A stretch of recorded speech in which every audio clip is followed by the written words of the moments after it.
Well, I mean, I think this company in its early days has proved a lot. I mean, it's already producing vehicles, albeit only about 1,000 probably this year and a little over 40,000 next year.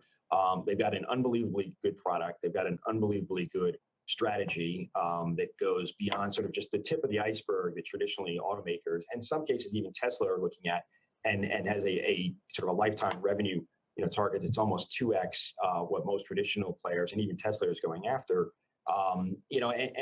The product itself is very strong. So I think, as you look at this, you've got great leadership, great technology, a great business plan, and open access to the capital markets at stock where it is right now, where we think it's ultimately going.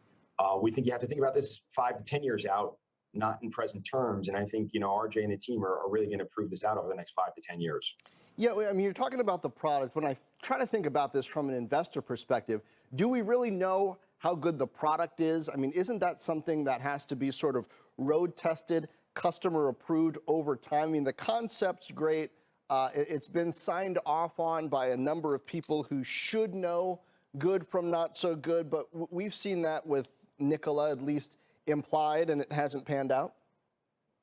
Well, I would never tell you this unless I had first-hand experience. So I had the luxury of driving the R1T.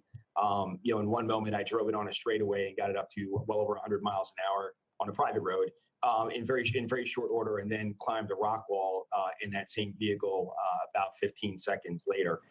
So I would say that, if you think about the product having a performance sedan and a massive, great off-road vehicle all in one package there, I think the product is pretty damn good. It's not a rolling chassis or anything like we saw before in any of these other companies. This is a really good, great product with a very good strategy. So no, I think the product stands unto itself, and once it gets out there into enough customers' hands, the ball and the momentum will really roll.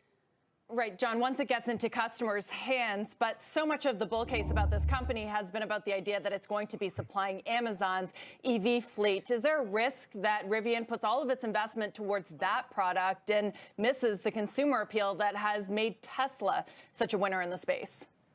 It's a great question. And I think when you look at the foundation of the 100,000 units order they have through 2025, which will ultimately probably be more than that from Amazon on the EDV or the van itself, that creates a great basis for building, critical mass or critical volume in the manufacturing facilities.